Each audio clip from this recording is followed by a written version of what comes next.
Masechet Shabbat résumé du Daf Lamed Tet. On a vu dans la Mishnah qu'il interdit de cuire un œuf en le plaçant du côté extérieur même d'une bouilloire bouillante, brûlante. Et la Gemara, elle vient préciser que c'est interdit de la Torah. Ça s'appelle vraiment cuire, c'est une manière normale de cuire qui est interdite de la Torah. La Gemara même le renforce en prouvant d'une braïta qui dit que un poisson qui n'a pas été cuit avant Shabbat, et c'est un poisson salé qui se cuit facilement, ou bien le thon, je sais pas, une espèce de poisson qui se cuit facilement, il suffit de rincer, de verser dessus de l'eau bouillante pour que ça s'appelle le cuire et qu'on est chayav dessus.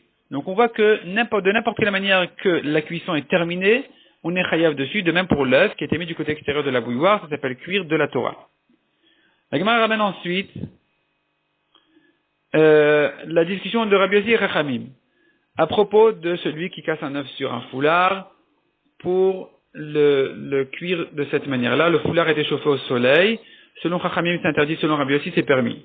La Gemara ramène d'une autre Mishnah où on voit qu'il est permis de chauffer de l'eau au soleil. Est-ce que cette autre Mishnah-là ne va que comme Rabbi Yossi qui permet de cuire au soleil? Répond la Gemara, non. Au soleil, directement, selon tout le monde, c'est permis. Au feu, évidemment, c'est interdit. Non seulement au feu, mais même ce qui a été chauffé par le feu, il est interdit de cuire là-bas. La discussion de Rabbi Yossi et Chachamim, elle est, est-ce que j'ai le droit de chauffer, de cuire sur quelque chose qui a été chauffé au soleil et pas au feu? C'est là où Chachamim ont interdit, parce qu'ils disent, on risque de confondre ça avec quelque chose qui a été chauffé au feu. Selon Rabbi Yossi, par contre, c'est permis. La Gemara ramène ce qu'on a vu ensuite dans la Mishnah. Selon tout le monde, il est quand même interdit d'enfouir l'œuf dans du sable ou dans la terre, là où ça a été chauffé par le soleil. Même Rabbi Yossi l'interdit ici. Pourquoi? La Gemara propose deux explications. Selon Rabba, de peur qu'il risque de l'enfouir dans des braises. Selon Rabbi Yosef, il est en train de creuser pendant Shabbat, et donc c'est interdit.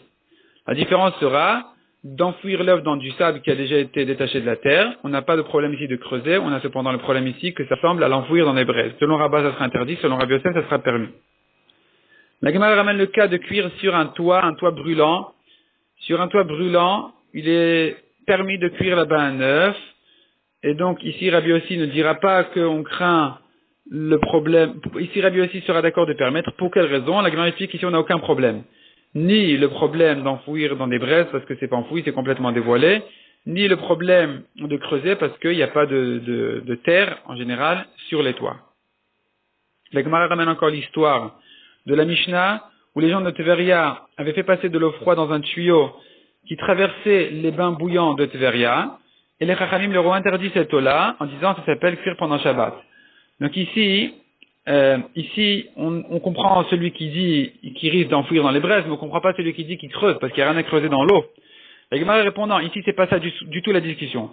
Ici, ça se rapporte en réalité, c'était la preuve des Chachamim contre Rabbi Yossi, dans ce qui a été chauffé par le soleil. Selon Chachamim, c'était interdit. Selon Rabbi Yossi, on a vu que c'est permis de cuire avec quelque chose qui a été chauffé par le soleil.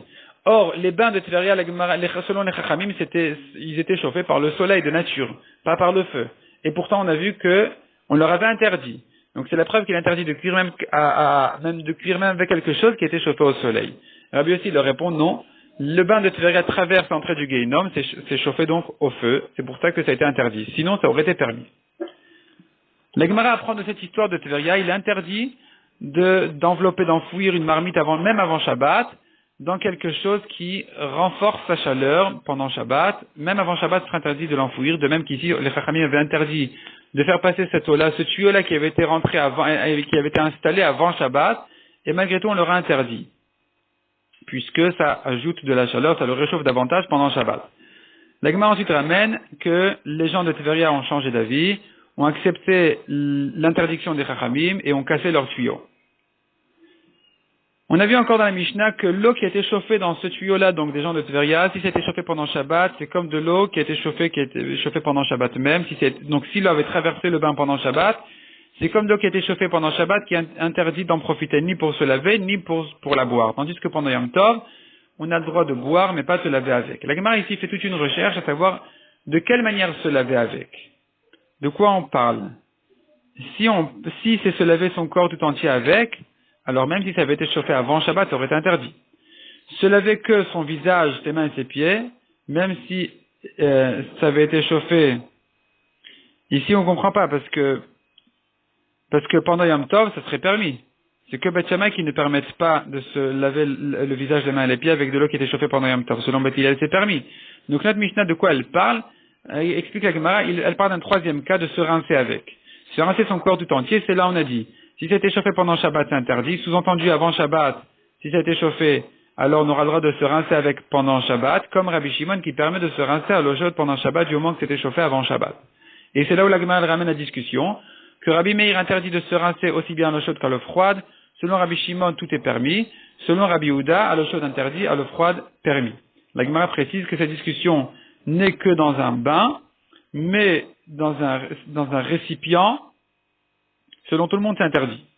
La Gemara ajoute encore que la halakha est comme Rabbi Yehuda, non seulement parce que, ou plutôt, disons, on a d'abord une règle générale qui dit que toujours quand tu as deux chachamim qui sont en marloquette et un troisième qui est au milieu entre les deux, la halakha est comme celui qui est au milieu. Donc ça devrait déjà une raison de trancher si la halakha comme Rabbi Yehuda, qui est d'accord avec Rabbi Meir dans l'eau chaude d'interdire, dans l'eau froide avec Rabbi Shimon de permettre. Mais au-delà de ça, ce qui n'est d'ailleurs pas évident, parce que peut-être que cette règle-là ne concerne que les Mishnayot, mais pas les Braïtot aussi. Au-delà de ça, Rabbi Yochanan dit très clairement ici que la halakha elle est comme Rabbi Yehuda. Donc Rabbi Yochanan a tranché ici la halakha comme Rabbi Yehuda qui avait interdit de se rincer à l'eau chaude et permis de se rincer pendant Shabbat à l'eau froide.